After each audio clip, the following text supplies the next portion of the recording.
Samantha. We're recording. Oh, we are? Yeah. All right. Hi, everyone. Hello. Happy holidays. We're your cool mystery aunts, Liz and Samantha. And this is usually Unsolved Mysteries Rewatch podcast. Have you forgotten? Because it's been so long since we've recorded. It really has. But we're here to give you a special holiday surprise, which is this holiday bonus episode. And we're talking about Beyond Belief. I was going to make a joke that we were talking about Forensic Files again. And we're talking about only the most depressing episodes of Forensic Files. Get ready for massive child murders. The most depressing stories you've ever heard. Get ready for Christmas-themed sobbing. No. We've learned from our mistakes. And we're going to do something fun. Beyond Belief. Beyond Belief, fact or fiction.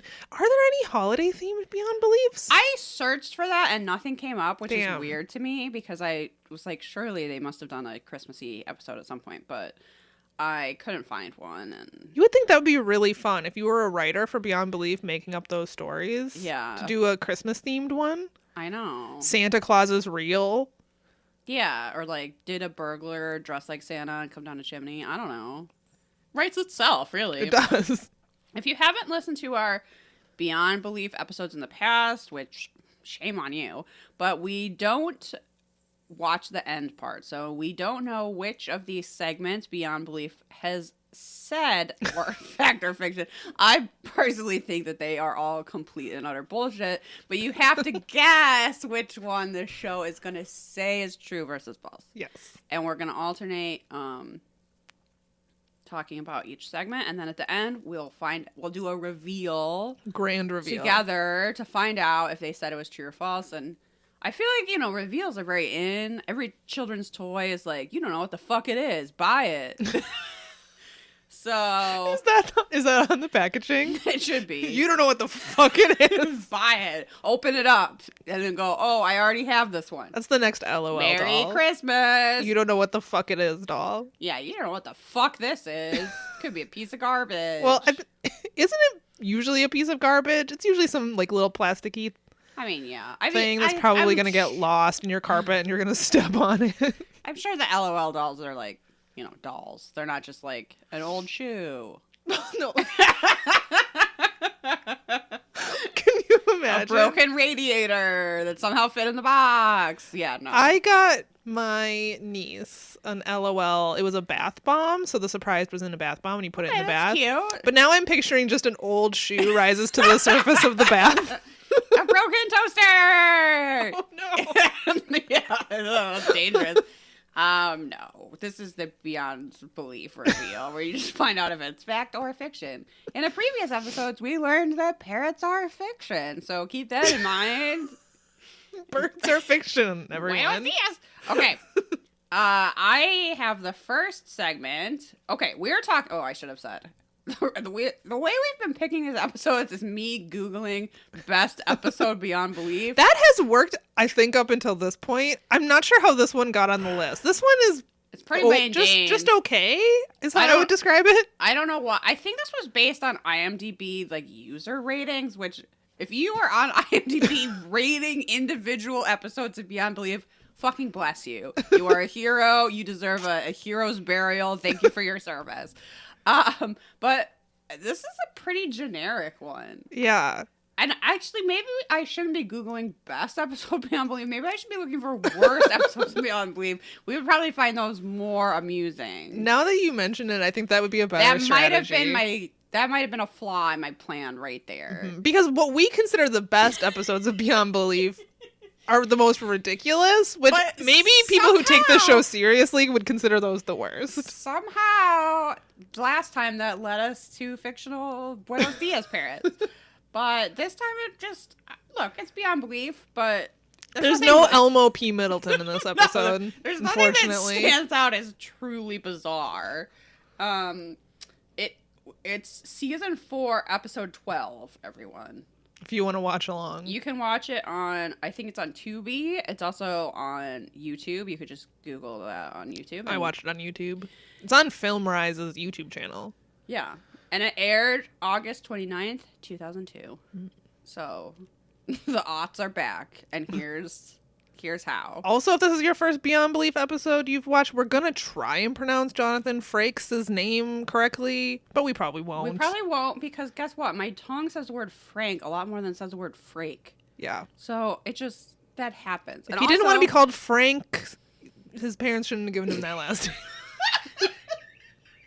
I already decided, and I usually don't spoil these, but I will right now, that the coloring sheet for patrons for January is going to be Jonathan Frakes saying, actually, I don't mind when Liz and Samantha mispronounce my name.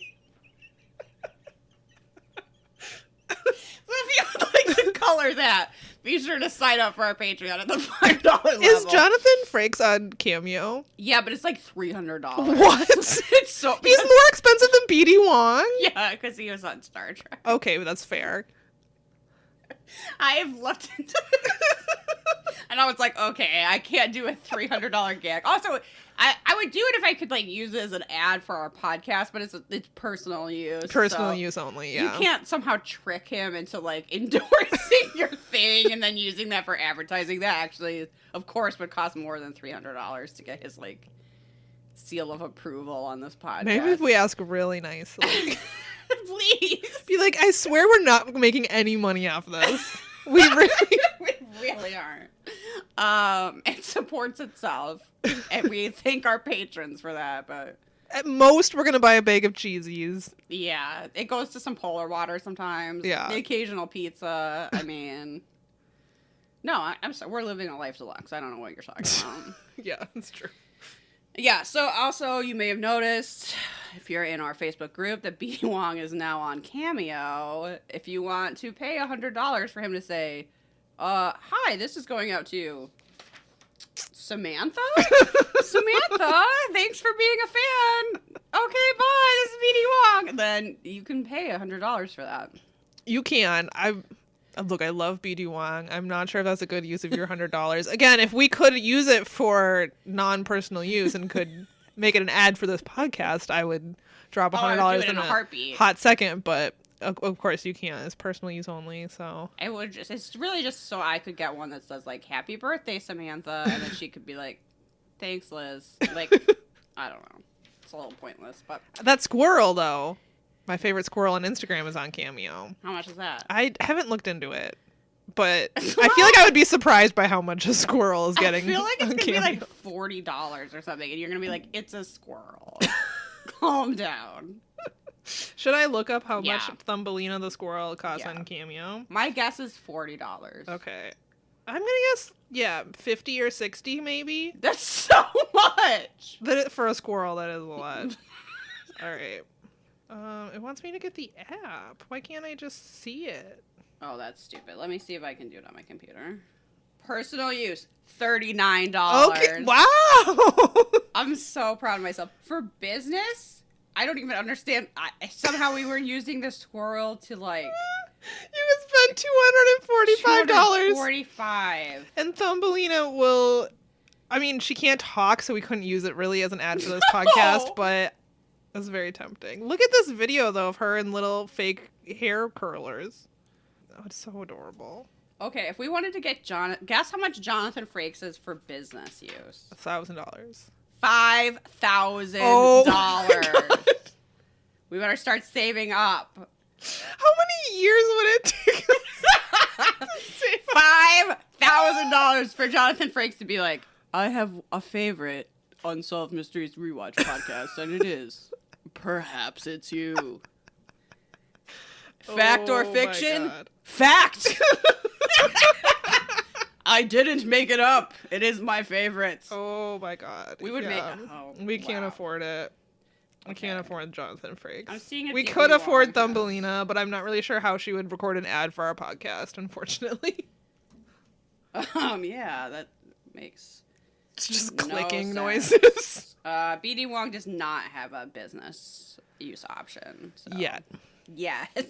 But it probably also will be thousands of dollars. Probably. So, Damn. That dream just died. Okay, so we're talking about Beyond Belief, Season 4, Episode 12, and if you've ever watched the show, you know there's a lot of optical illusions because things are not always as they seem. I can't believe there are this many optical illusions. That each episode has a unique optical illusion.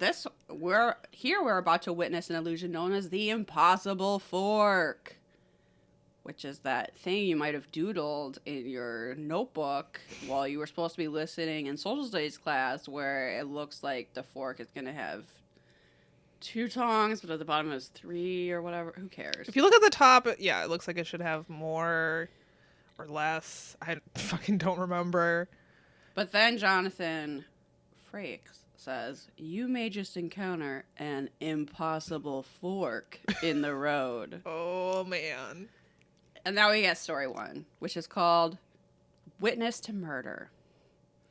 What she introduces is saying, in these days of handhold video and digital photography, there is still a fascination with the richness and art of good old film recording. And then I wrote, not anymore, buddy.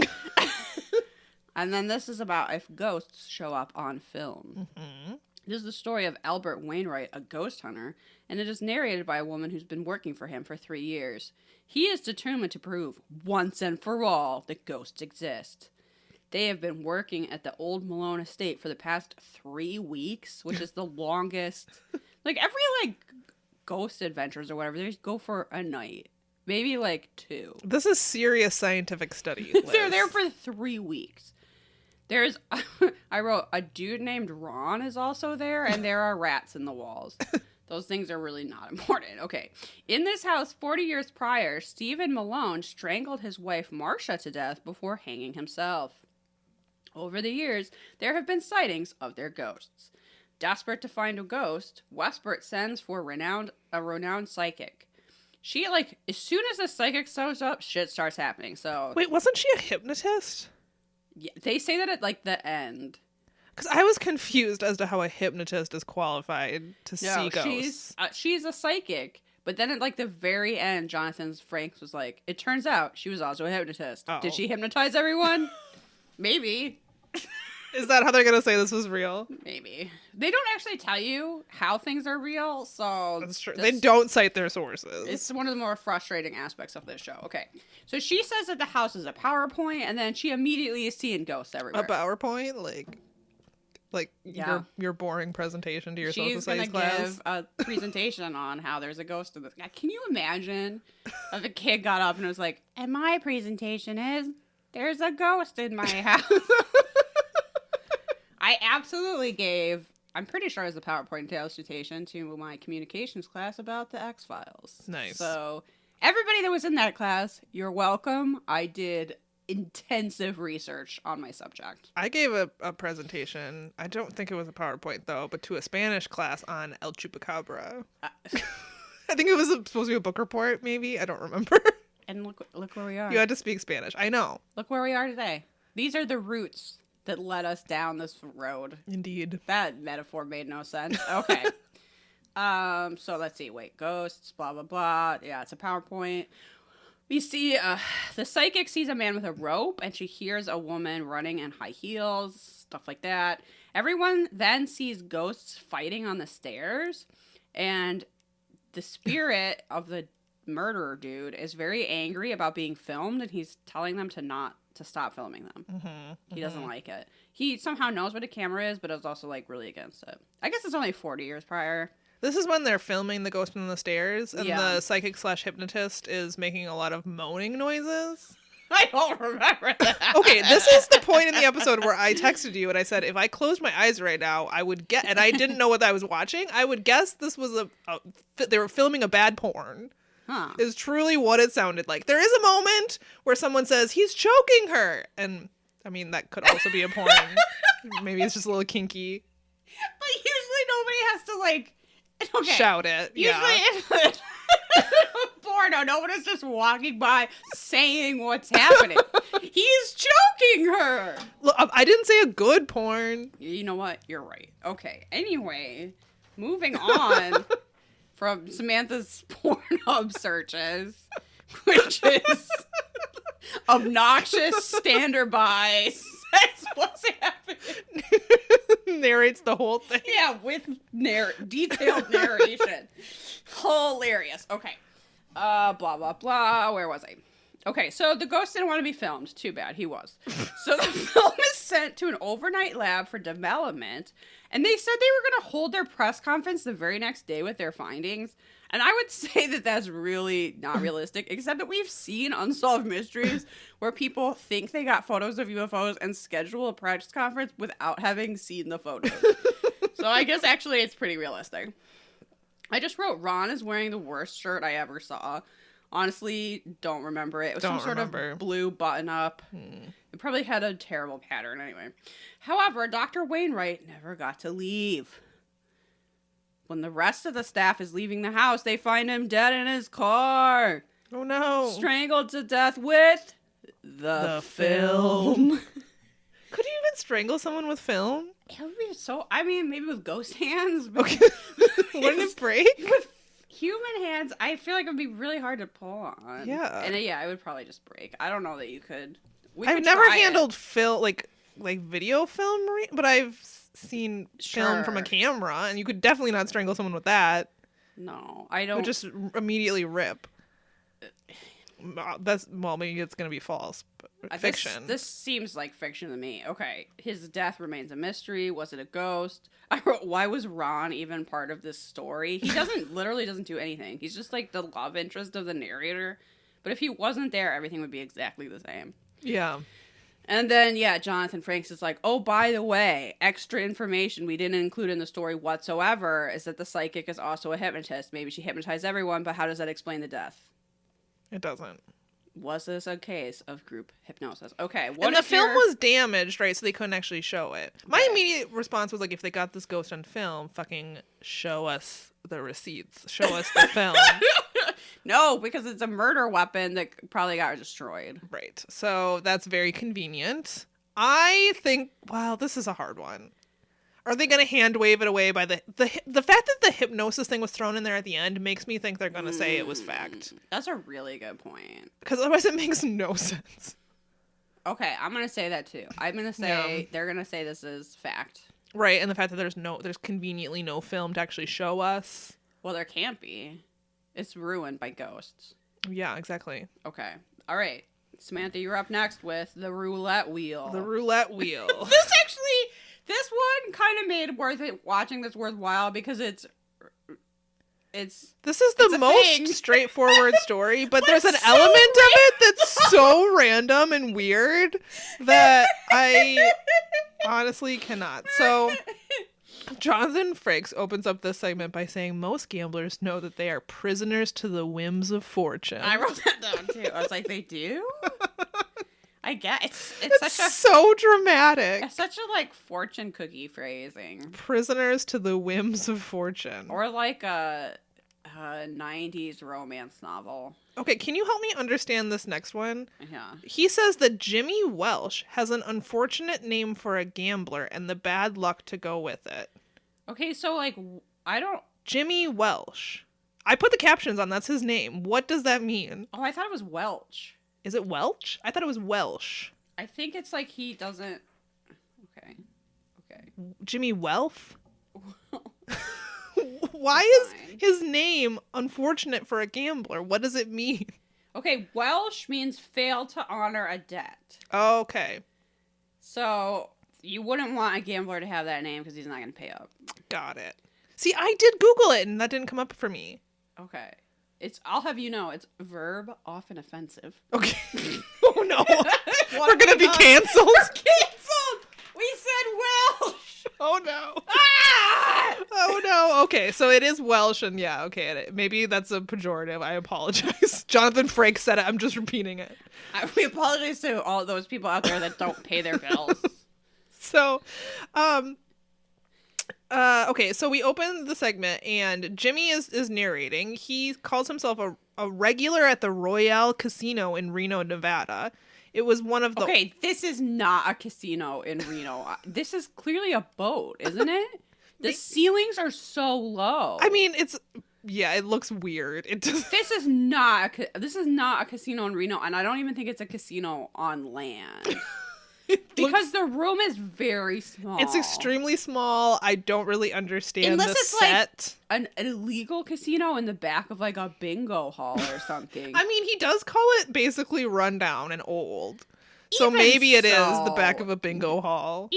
I just, the ceiling height to me is a real, like, no. This is a riverboat casino somewhere. Just a floating Yeah, shanty. Okay. So he loves gambling despite the fact that he never wins. He is He's just a permanent loser. he seems like he's very unlucky and basically absolutely never wins. But he is addicted to gambling, which is a very serious issue. But he not portrayed seriously here. Absolutely, it is not. So he's at the roulette table, and he drops $400 at the roulette table and loses all of it. In the bathroom, in between gambling, this is where it all goes down. He's in the bathroom, he's looking in the mirror, kind of reflecting on his life and how he's addicted to gambling and it's such a big problem for him. Whatever. He's washing his hands as he's doing this, and he goes over to the hand air dryer, and it zaps him. Zip, zip. There's a little current of electricity comes out of the hairdryer and zaps him in the hand, and he's fine, a little annoyed, but fine. Presumably his hands don't get dry, which is annoying. And then he goes back out at the bar.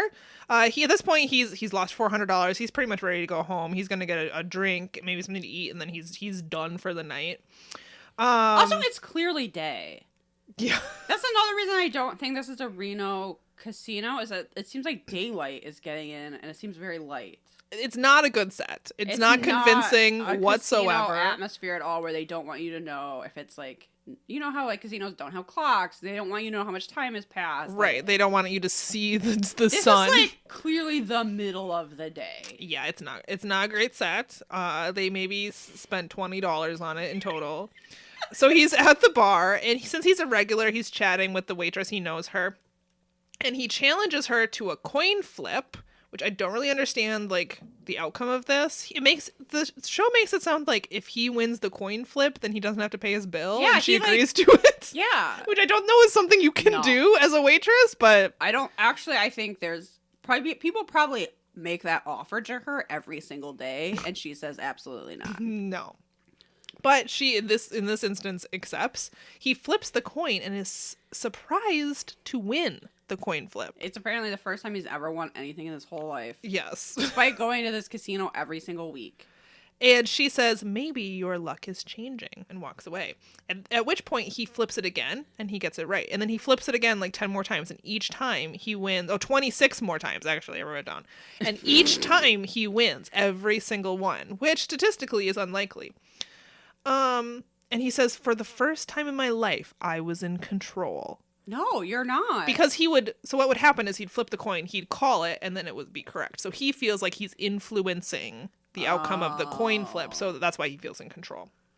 Okay. So now he decides not to go home after all. Instead, he goes back to the roulette table. He takes out this gross $10 bill that's in the bottom of his shoe and is all sweaty and smelly. He keeps an emergency $10 bill in his shoe, and he's never spent it. This is actually a good plan, but he shouldn't. Except wouldn't it bother you to have a $10 bill in your sock or whatever, poking you all the time? If it was in my shoe, not my sock. I guess that's true. So he pulls out his emergency $10 bill from his shoe, and he tries to will the winning numbers. I forget what number he guesses, but it is the winning number, and he wins for the first time in his life. And so he sits down and he proceeds to call winning number after winning number after winning number, and then we see his wins just keep progressing. He wins $200,000, he wins $500,000. Pretty soon he wins $100,000. And at this point, you have to wonder why the security isn't questioning him in a back room, or why he doesn't go home. But he has a gambling problem. This is why he has a gambling problem, and he's always thinking like, I can. And at this point, I can go one more. I can pay back all of my debts to the casino. But also, yeah, casinos are sort of above the law. So if you just suddenly started winning every time like this, They would absolutely. They wouldn't let you get up to. They would absolutely take you to a half back room a and beat you with a phone book or whatever they do now. He's winning every single single time. They would think he was in cahoots with the dealer. Yes, you'd be taken to separate rooms. You'd be waterboarded. Yeah, this is not how this would go down. But in total, he tops out at $500,000. At which point he has to pee. He's been sitting there for a while. He goes back to the bathroom, washes his hands as you should do. Yeah, I appreciate this guy's hygiene, I'll say. Goes back to the hand dryer. It zaps him again. He even doesn't go to the same right. one. He's like, He goes to a different one. I forgot about that point. And it still zaps It still zaps him. So there's just magic hand dryers in this place. In this riverboat casino. So instead of doing the smart thing, which is cash in your chips, take your $500,000 and get the fuck out of there before they come after you, he decides to bet all of it on one more roll. And his luck has changed. He loses all of it. Or wait, does he bet half of it and then he keeps trying and keeps trying and keps trying until it's all gone? I honestly don't remember. It was a week ago that I watched this. He keeps doing it and loses it all. Either way, he loses every last bit of it. His luck seems to have changed again. Due to hand dryers. Jonathan Frakes says, did the electric shock he received from the dryer give him some sort of psychokinetic energy and then take it away again? Did it? Did it? Did it? Fact? Fiction? There's no fucking way this is fact. Okay, here are things that I wrote down. Has Samantha ever played roulette? No. Yeah, me neither. There was a point where two casino employees were talking about how that guy comes in. He comes in here every week and loses $400. And I was like, that's nothing to you. Yeah, no. This is supposed to be Reno. This guy comes in and loses a whole is that a ton of money? Yes. Is that a ton of money to a casino? No. That's unremarkable. I also wrote down, a casino where everyone knows your name seems great. I'm very into that. I love a casino. And I said, I will now be looking everywhere for a magical hand dryer. Yeah, if a magical... Okay, folks, if you get zapped in a bathroom by a hand dryer... First of all, I hope you survive that encounter. Second of all, go get a lottery ticket. Yeah, try it out. Don't go back in there and get zapped again. No, never go back to that same bathroom. No, never. Or your luck is gonna get changed. Get taken away. I feel like I would do much better in this scenario because as much as I like a casino, I'm not a gambler at all. So I would have won like $1,000 and I would have been like, all right, good night. Absolutely. I do not like casinos at all. I do not like gambling. I don't even get lottery tickets. That's just the antithesis of my personality. So I wouldn't even be in this situation. But maybe I need to go around to casinos' bathrooms and try and get zapped. I mean, I love the decor. I love that they never close and that you can get food at any time. I mean, I got married in a casino. I'm fond of them, but I don't have a gambler's personality. Mm-hmm. I'm thrifty, so yeah, same.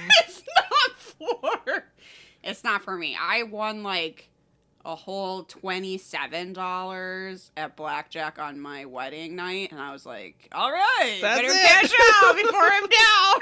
I was like, well, that probably won't happen again. Okay, it's time for me again. Story number 3 is called The Phrenologist's Head. Okay, so before we get into this, are phrenology heads cool looking? Yes. They're also incredibly racist. Yeah. And this is acting like...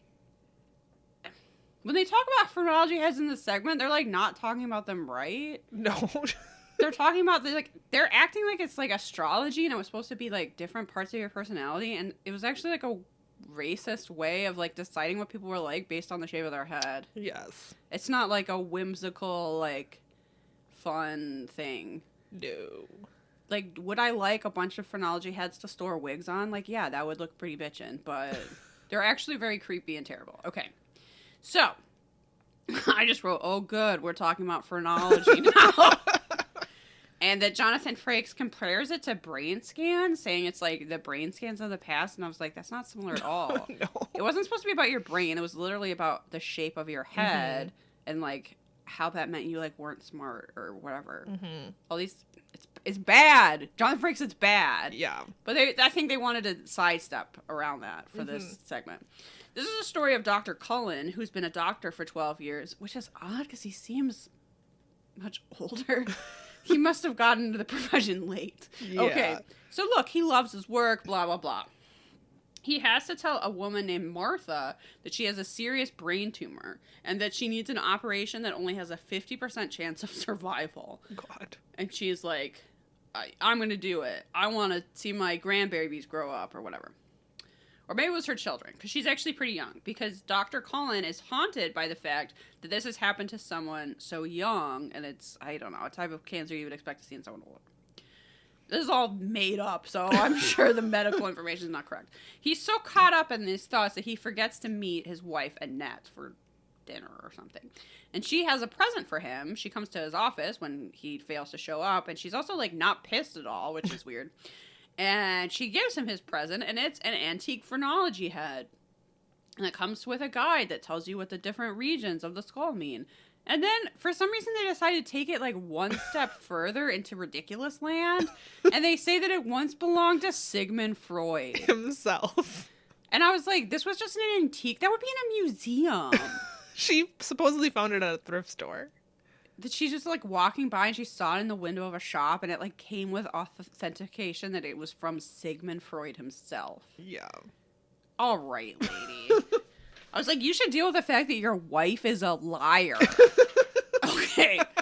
But he is still worried about Martha. So he is looking at the phrenology head before the surgery. Okay, what happens is he keeps looking at the phrenology head and there'd be a black smudge on this one part of it. Right, his wife rubs it off and he jokes that could have been Sigmund Freud's fingerprint. Yeah, no one has touched it since. That's how stuff works. And then he wipes it away. And it just keeps reappearing, this, like, black smudge. And it appears again before he's supposed to go into surgery for Martha's brain. And he goes, why does it keep appearing on section 11? So he pulls up the guide that came with the phrenology head to look up what section 11 of your skull is supposed to mean. And instead of being like, you're a dirty Italian who shouldn't be allowed to vote, or whatever phrenology head actually said, it says cautiousness. Mm. Which is not how they worked. No. It was not about, like, stuff like that. Okay, anyway, whatever. It was like palm reading, Liz. You know, you have a love line. Yeah, yes, you're right. They're trying to make it more like that and not like, nefarious. This person is beneath me in every way. So anyway, supposedly that part of the head means cautiousness. And it's in the same spot as the tumor in Martha's brain. Oh, what does it mean? So he decides that he should be cautious and recheck the MRIs. And guess what? There was a mix-up. Her MRI was swapped with another patient with a similar name. Okay, this is played off like a happy ending, which I guess it is for Martha. But someone still has a deadly brain tumor. Yeah, someone old that we haven't met and we don't care. Oh, because they're old. I mean, they're practically going to die anyway. So yeah, who cares that they have a deadly brain tumor? This is so grim and horrible. Samantha, next you're going to tell me that if an old person dies of COVID, you count that as a COVID death. They were going to die anyway. That's basically what this feels like. It's almost as if every person is eventually going to die. Yeah, it's almost like we shouldn't just dismiss old people. Next, you're going to tell me you think of them as human. Wow, you're right. You've learned nothing from the phrenology heads. Okay. Don't worry, she's not going to die. This guy is going to die. Some other person we haven't met and therefore don't care about is on death's door. And since they're probably older, they probably won't survive the surgery, so... This is made up. They could have... The mix-up could have been something different. It could have been a smudge on the MRI. Yeah, actually that used to happen. I don't know if people... Like, they would literally just be, like, fingerprints on x-rays, and they'd be like, whoops, there's nothing in your lung. Instead, it's medical malpractice, and someone is still dying of a horrible brain tumor. Yeah, she takes this news very well. I mean, I guess as you would. You don't have a brain tumor, you don't need surgery. But she's also doesn't go, what the fuck? Like, get this I'm place gonna in sue order. you. Get this place in order. Why are you mixing up people's MRIs? And then just being like, ho, ho, ho, hilarious. And then I just have in all caps, how do you explain the smudge? How? It never appears again. Yeah, so think about that. Think about it. Think about that. Was it Freud himself reaching through the beyond to tell you to be cautious, even though he wasn't a brain surgeon? Is there... This is such a random question that you probably can't just, like, answer off the top of your head. But is there something from, like, a TV show or movie that you quote that you're sure, like, no one else ever quotes? That just, like, stands out to you alone? I'm sure there is, but I can't think of anything off the top of my head. Do you? I've seen people ask that on Twitter, and I've never been able to... And I'm sure I have many. I'm sure between, like, my husband and I... Just, like, inside jokes. But... The one that just popped into my head is from the reality show Tool Academy. Okay. Where a woman once, like, in a sort of fake reality show fight way went, blog about that, bitch. And that's something that I say to Mac a lot. Blog about that, bitch. I'm going to put some thought to it, and maybe our next episode I'll come with some just out of context random quotes that I say. That probably over 10 years ago, a woman named Genevicia said on Tool Academy.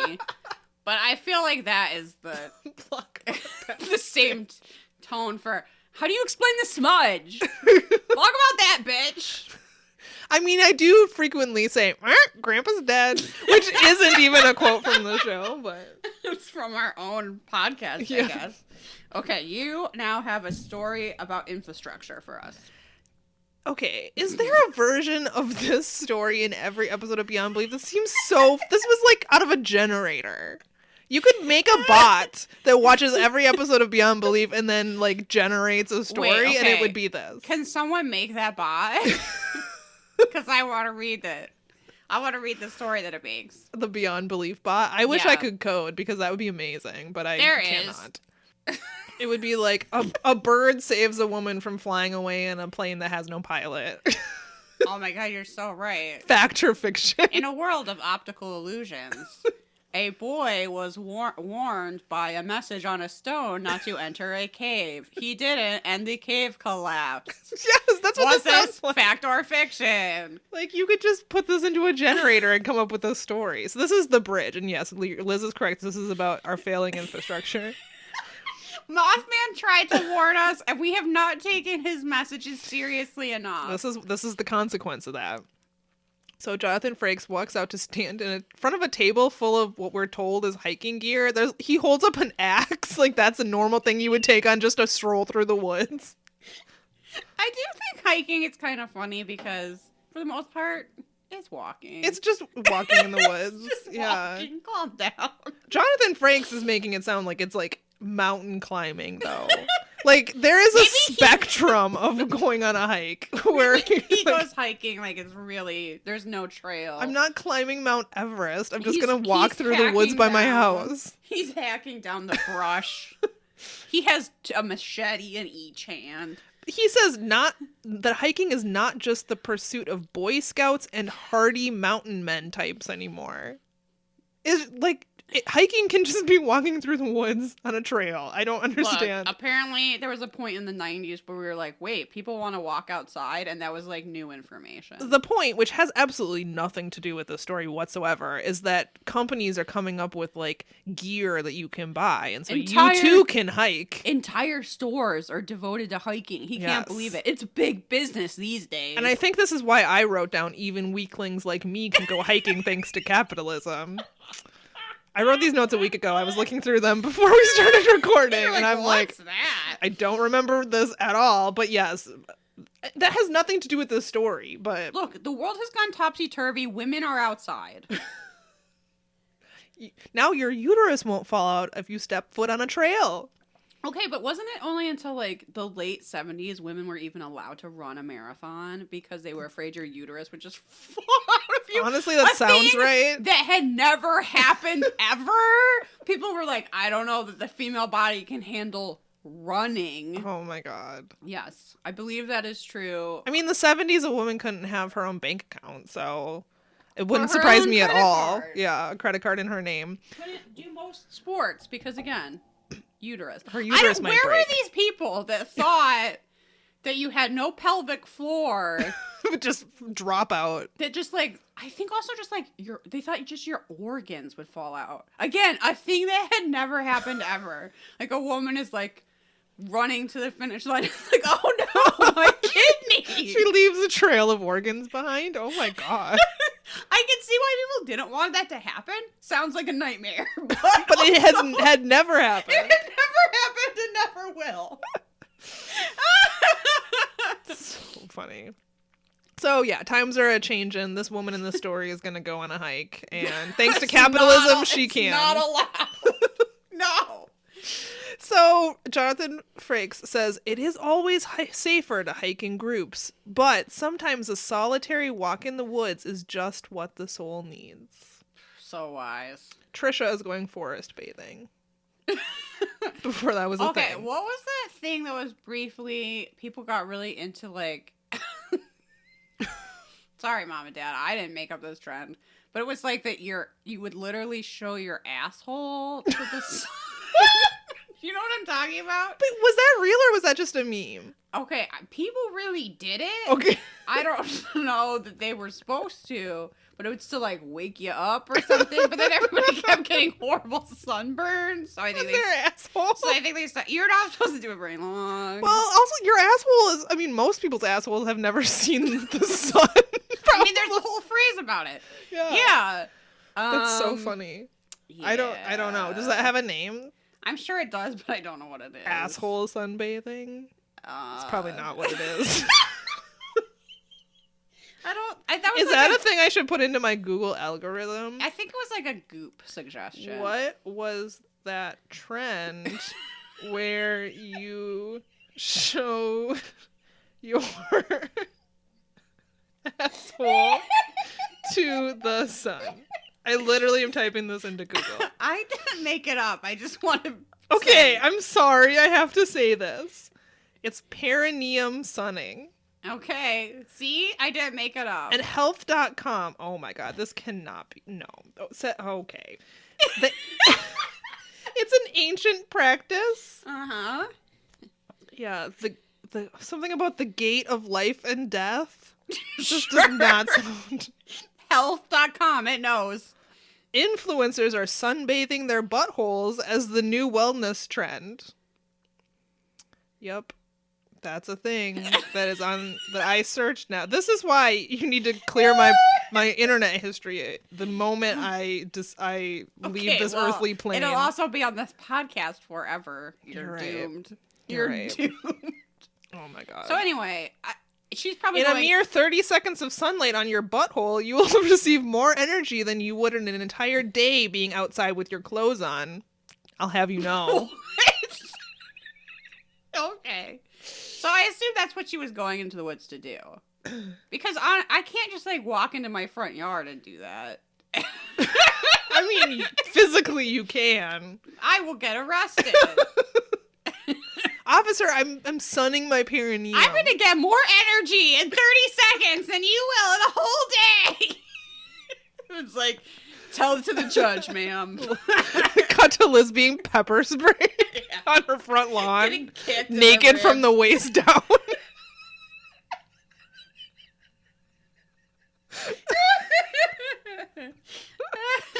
Oh, maybe she was going out there to sun her perineum. I don't know. Oh my god.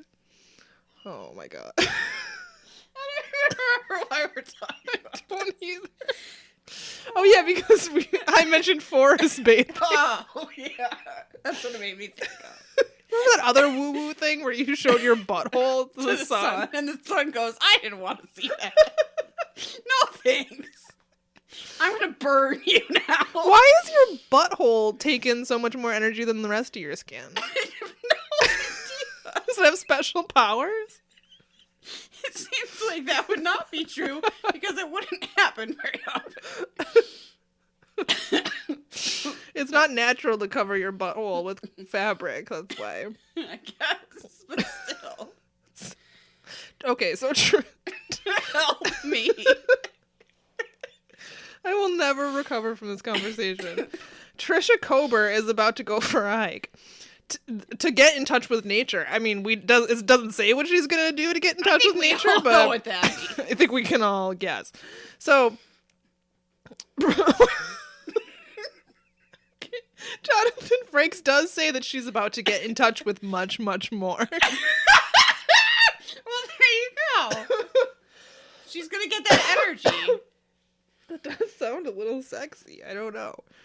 Okay, every chance. It's that, or she's gonna bang a Bigfoot. Well, maybe. Oh, that would She's smell getting in touch with terrible. nature. Oh God, it would. Yeah, no, thank you. Don't they smell like sulfur? Isn't that what we? We did What did they hear, say yeah. in the Wood Ape? Yeah. That they smelled sulfur when Bigfoot was nearby, when they were near the nut cracking station. We've really talked about a lot of things over the years. That would be something that a phrase from a show I've watched that I could Oh, say out of yeah, context that's and no one would understand it. You were talking about the nut. The nut cracking station. We were like, Samantha. And you're like, you've never seen that one, Low Files? Take him to the nut cracking station. People are like, no, I've never seen that episode of the Low Files. Samantha. They would say, "What is the low files?" Fair enough. The classic television program where Rob Lowe and his sons go find a Bigfoot. There's like 6 episodes. It's great. Someone almost shoots Rob Lowe. That would have been quite an end to his career. Shot by members of the Wood Ape Society. Rob Lowe, star of The West Wing and minor character in The Outsiders, dies today after being shot by a Bigfoot enthusiast in the woods. Oh my God. Okay, so yeah, she's about to get in touch with much, much more. So every chance Trisha got, she would grab her backpack and take off for the woods. And we know why. We know why. This hike was nothing unusual at the beginning. Through the weather reports though the weather reports that morning called for fair skies, the barometer was falling fast as Trisha was starting her hike. She's running out of time for her perineum sunning. The clouds are coming in. So She's got to get that energy. she was always taught to respect Mother Nature, which I don't know why they say that, because she clearly doesn't in this case. The thing to do at this point would be turn back around, but instead she continues her hike, including going over this sketchy bridge. I think this is the bridge. Samantha doesn't know what I'm talking about, but from Temple of Doom. It's so long and rickety. There can only be so many like long rickety bridges in the Los Angeles area. Yeah, this is like something out of a cartoon. Yeah, it's pretty silly. I would not go on this bridge, I don't think. So as she's approaching this bridge, Samantha, would you go on this bridge? absolutely not. I wouldn't be in these woods to begin with, but So you say. well, I need to sun my perineum, I might. Actually, you have plenty of space to do that out by you. I do have neighbors. What is Samantha doing? You're doing like nude yoga outside.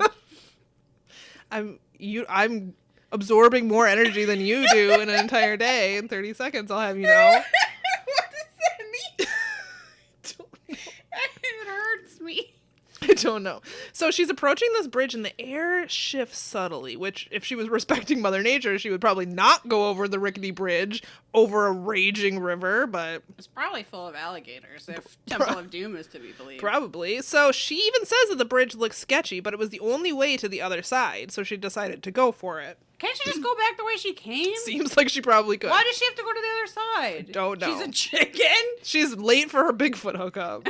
Well, okay, finally some sense. She gets on the bridge and says that a powerful force took a hold of her. She didn't feel safe.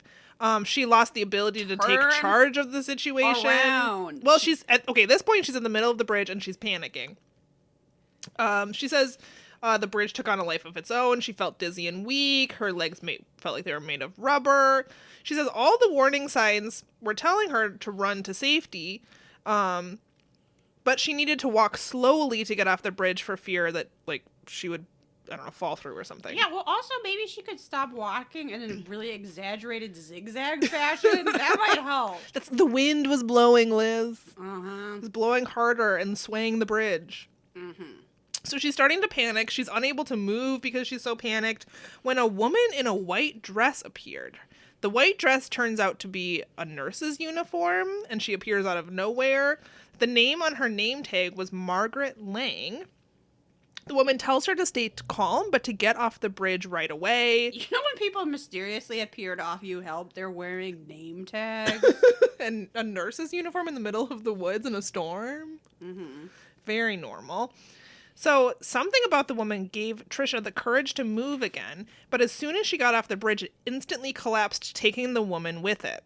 Oh, no. So then we skip ahead, and Trisha, I think she was stranded on the other side of the river. She did get rescued, though we don't see that. It all happens off camera. We skip to where she is having a tearful reunion with her parents, and there's a police officer there, and the officer says that they found no signs of the nurse. Trisha tells her parents about the nurse and her name, and they reveal to her at that moment that she was adopted and that Margaret Lang was the name of her birth mother, who was a registered nurse and died in a plane crash. What a busy day. Yeah, that was a whirlwind ending to that segment. You can also tell your children they're adopted.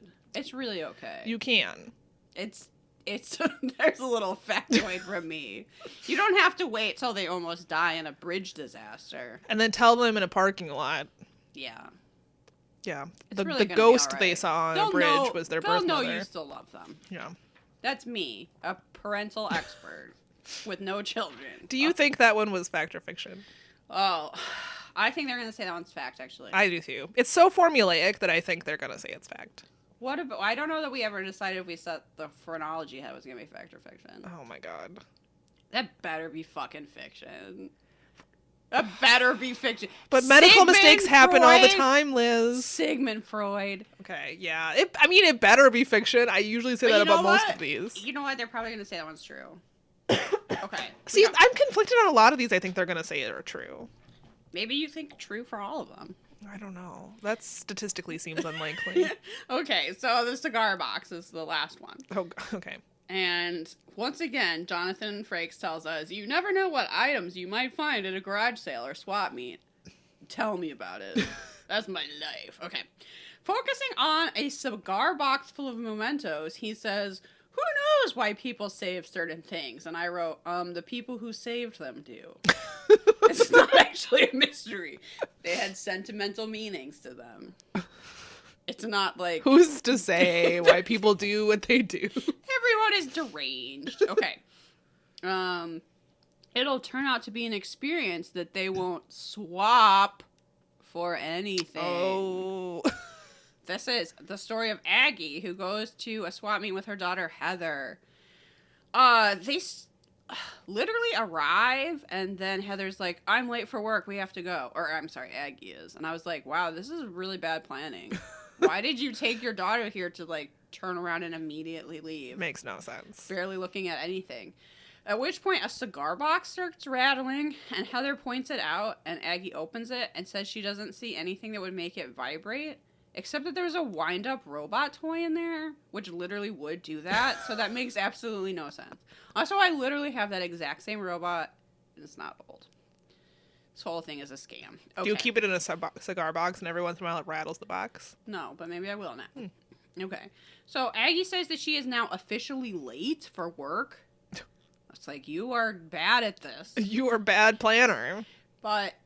she will buy the cigar box for $1, basically just to shut her daughter up. So they go to the diner where Aggie works as a server, and Heather is there sitting at the counter with the cigar box when an old man comes in, who is a regular customer. And he is actually the owner of the box, and after a really long-winded explanation about how it wasn't supposed to be sold and, like, blah, blah, blah, he actually just wants one thing back from the box. And this is where my heart died a little. Because it's a fucking purple heart. Yes. His war medal was in the box. Yes. And I really wrote down, it's a fucking purple heart. Oh my god.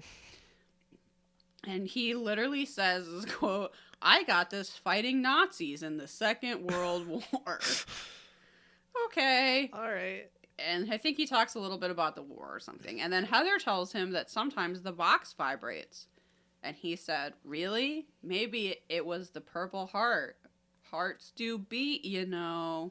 His heart was in the box. And I literally wrote down, kill me. And then it's just so sappy and I can't handle it. Yeah. Okay, so then the diner is closed, and Aggie and Heather are walking home, and they pass an ambulance on their way home, and they learn that that old man who came into the diner is died. And when they're saying, "Oh no, we just saw him hours ago," the paramedic, who is like super loose-lipped and I was gonna say, could this even happen? He's like telling everybody's business. It's horrible gossip. He's been dead for at least 2 days. He tells them his name. Yeah, he's given like, oh, you want to know his whole medical history? Here you go. He just like hands over his file. So he couldn't have come into the diner, Samantha. Right. And in fact, he died holding his purple heart in his hand. Oh. Did a zombie visit them? Yeah. My conspiracy theory, Aggie killed him. We'll have to come up with a motive, though. She wanted that cigar box. Bad tipper. Oh. He was coming in every day, and he's an old man, so he was leaving like 10 cents, and he thought that was a lot. He left here's your nickel. Yeah. He was like, don't spend it all in one place. And he said that every day, and she eventually snapped and killed him. That's my theory. Okay. So the box never vibrates again. And it did not. Every time I say, it's like, does it have a vibrator in it? Why do we keep saying the word vibrate? I resisted the urge to make that joke. It's not even a joke. It's just, why do you keep saying that word in a non-sex toy context? It's odd. It's odd. But anyway, Aggie finds out that the baseball cards that were in the cigar box are worth $50,000. That is the most unrealistic part of the story. Which means now Heather can go to college or something. Fiction. Yeah. It is weird that anyone ever cared about baseball cards. Yes. A thing that are worthless now. But they were like Beanie Babies for dudes, right? Yeah, pretty much. It's like crypto or Kohl's Cash. Or... you're right. They're like Beanie Babies for dudes. Yeah, they were going to be worth something someday. Keep them in those little plastic protector things. I think in the 80s and maybe part of the 90s, actually, people paid a lot of money for baseball cards for some reason. And we've tried to replicate that with many things, yeah. Pogs, NFTs, I don't know. Okay, now is the best part where we get to find out. Oh, we have to guess. Wait, okay, is that last one fact or fiction? God, see again. I want to say they could say this one was fact. I mean, they could say literally anything, and they will. It's true. They can and they will. Okay, remind us what the first one was. Okay, yeah, let's go over whatever we think are fact or fiction. So the first one is the ghosts on film. Okay, I'm gonna say fiction. Fiction. I agree. Okay, the roulette wheel and the magic hand dryer. I want them to say fact. Does that count? I think they're gonna say fiction for that one. I think so too. That's just too weird. It's really weird. I don't know why you would make up that story. Magic hand dryer. But maybe it's from like the Dyson hand dryer associate. I don't know. Okay, the phrenology head. I think they're gonna say it's true. I think they're gonna say fact. I think fact. they're gonna say, even though they don't even medical mix-ups happen all the time. They don't even know how phrenology heads work, but they're gonna say that's true. The bridge one. I think they're. Oh God.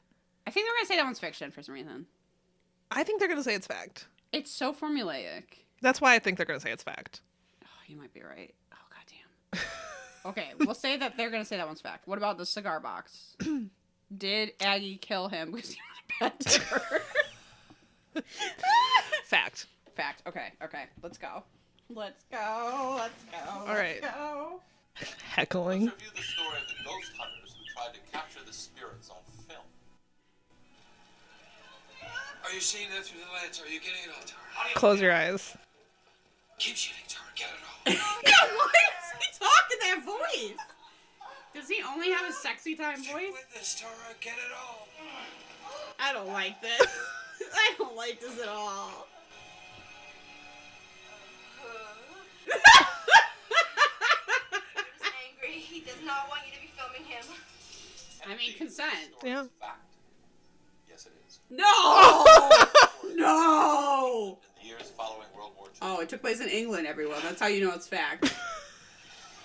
England Let's take happened. another look at the roulette player who found he could control the wheel with his mind. Thanks to hand dryers.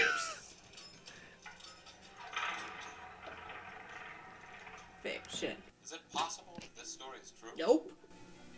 Not this time. Yay! No magic hand dryers. Damn. Why would you make that up, though? It saved a patient from dangerous and needless surgery. The map had nothing to do with science. It was based on old beliefs and superstitions. And racism. Some of the emotion. Was this story based on a real happening? Yes. It happened in the state of Florida in the 90s. No, it didn't! In the state of Florida. In the 90s. A hiker who was rescued So long ago, from 2002. by her mother's ghost. This looks so bad, everyone. Don't be afraid. Stay calm. I'll help you. I love how there's no wind sounds Yeah. in this whatsoever. No. She really is just running the bridge in a zigzag. It's just like, just walk straight, you'll be fine.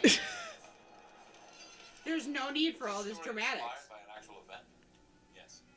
It was inspired by an incident that took place in Texas in the late 60s.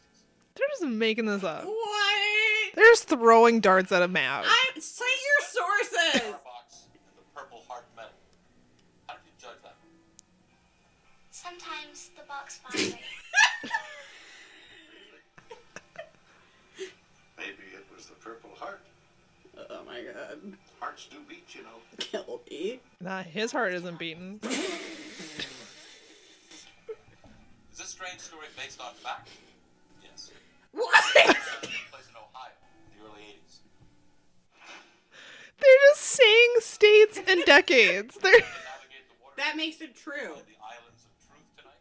The islands. of Did you truth. navigate the waters in the islands of truth tonight, Liz? Or is the voyage itself fraught with obstacles beyond belief? I'm Jonathan. Oh my god. Well, I think we were pretty much Oh my right, God. right? I wish we could pay Jonathan Frakes to say, navigate the waters in the voyage of truth. Okay, if you With love perhaps this it's show, you. you will send us $5,000 that we can use to hire Jonathan Frakes to make an ad for us. Didn't he say someone sits on a pile of lies or something? Probably. That sounds like something he would say. And he, I feel defeated. Yeah, we often feel this way after the reveal. I don't know why we keep doing this. It's so fun, but then it takes a lot out of you when you go. I don't remember other episodes just them saying states and decades I swear as they their used to proof just- that it's real. I swear they used to just say fact or fiction with no explanation, and I'm guessing that made people mad. I mean, that just saying this happened in Texas in the 80s like that's not a source. That's how you know it's real, Samantha. Texas isn't a big place. The 80s was 10 years, not that long. Find out, figure it out. Go to the library, do some research, and figure it Look out. through all the microfiche in Texas and Yeah. Wow. Okay. So that brings this episode to a close. I hope that everyone has a lovely holiday. Happy New Year. we'll see you on the other side. Yeah, just hang in there, everybody. Goddamn. We will be starting season 7. 7. So look for that. I think it's January 13th I think that's what we were shooting for. Yep. is when we will be starting season 7. And that will also be the day that you can start ordering the second zine, Ooh, look forward to that. which is, I have to say, pretty fucking phenomenal. Yep. I'd have to agree. If you want paper dolls of the two of us, Yeah. if you want to do Unsolved Mysteries Mad Lib, if you want 2 cross stitch patterns, you're gonna need that motherfucking zine. Yep. Blog about that, bitch. Blog about that. I think that's everything. All Thank you so right. much for listening. Happy Bye. holidays. Keep barking.